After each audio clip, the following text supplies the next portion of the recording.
السلام علیکم ورحمۃ اللہ وبرکاتہ۔ بسم اللہ الرحمن الرحیم۔ آج ہم حضرت زینب رضی اللہ عنہا کے بارے میں بات کریں گے۔ ہمارے نبی صلی اللہ علیہ وسلم کی 4 صاحبزادیاں تھیں۔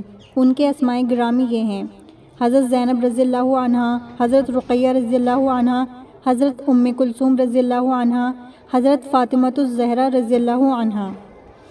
حضرت زینب آن حضرت صلی اللہ علیہ وسلم کی سب سے بڑی صاحبزادی تھیں۔ وہ آپ کی بعثت سے 10 برس پہلے پیدا ہوئیں۔ ان کی پیدائش کے وقت رسول اللہ صلی اللہ علیہ وسلم کی عمر مبارک 30 برس تھی، یعنی آپ کی شادی کے 5 سال بعد حضرت زینب پیدا ہوئیں۔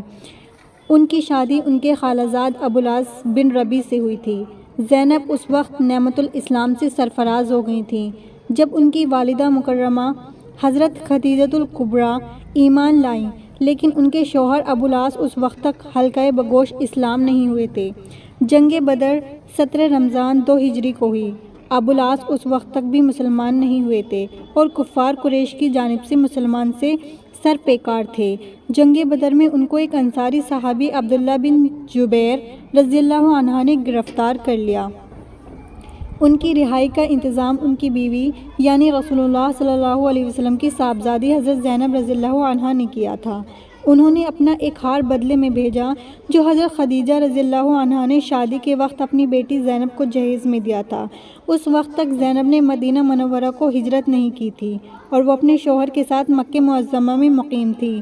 ابوالعاص کی رہائی کے وقت رسول اللہ صلی اللہ علیہ وسلم نے ان سے یہ وعدہ لیا تھا کہ وہ اپنی بیوی زینب کو ہجرت کی اجازت دے دے گا۔ چنانچہ اس نے وعدہ پورا کیا اور زینب اپنے والد ذی شان رسول اللہ صلی اللہ علیہ وسلم کی خدمت اقدس میں مدینہ منورہ پہنچ گئیں۔ آن حضرت صلی اللہ علیہ وسلم زینب سے بے حد پیار کرتے تھے اور ان کی تعریف فرماتے تھے۔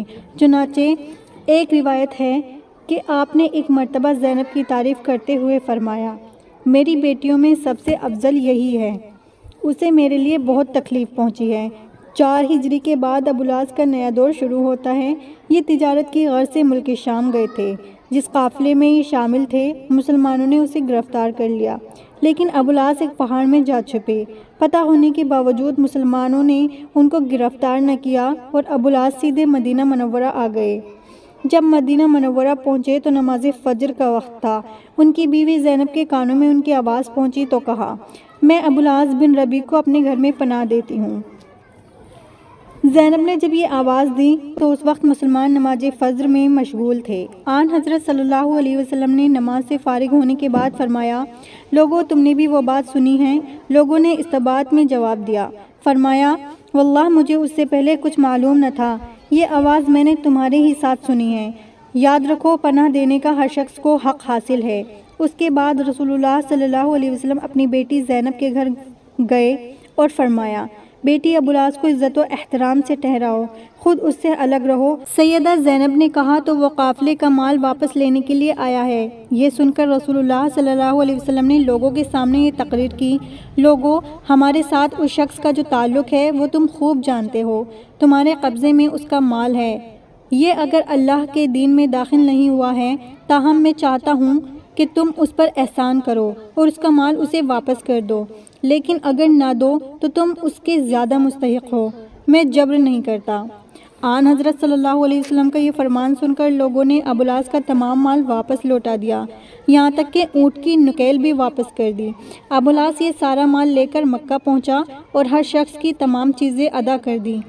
جب مکے کے کسی شخص کا اس کے پاس کچھ مال نہ رہا تو سب کے سامنے کلمہ شہادت پڑھ کر مسلمان ہو گیا اور کہا کہ اب میں اسلام کے حلقے میں داخل ہوتا ہوں اور مدینہ کو جاتا ہوں۔ چنانچہ ابوالعاص مدینہ منورہ پہنچے اور آن حضرت صلی اللہ علیہ وسلم نے حضرت زینب رضی اللہ عنہا کو ان کے ساتھ رخصت کر دیا۔ حضرت زینب کا انتقال 8 ہجری کو مدینہ منورہ میں ہوا۔ 4 سال بعد ان کے شوہر ابوالعاص بن ربیع بھی ذی الحجہ 12 ہجری کو وفات پا گئے۔ حضرت زینب کے بطن سے ایک لڑکا پیدا ہوا اور ایک لڑکی امامہ پیدا ہوئی۔ حضور اکرم صلی اللہ علیہ وسلم نے اپنی نواسی امامہ سے بہت پیار کرتے تھے۔ ایک مرتبہ رسول اللہ صلی اللہ علیہ وسلم نے امامہ رضی اللہ عنہا کو گود میں لے کر نماز پڑھی تھی۔ حضرت فاطمہ رضی اللہ عنہا کی وصیت کے مطابق حضرت علی رضی اللہ عنہ نے امامہ کو اپنے نکاح میں لے لیا تھا، اور جب حضرت علی نے انتقال فرمایا تو آپ نے امامہ کو وصیت کی کہ اگر وہ نکاح کرنا چاہے تو مغیر بن نوفل سے کرے۔ چنانچہ امامہ نے مغیرہ بن نوفل سے نکاح کر لیا۔ مغیرہ سے امامہ کے بطن سے ایک لڑکا پیدا ہوا اور پھر یہ نسل دنیا سے ختم ہو گئی۔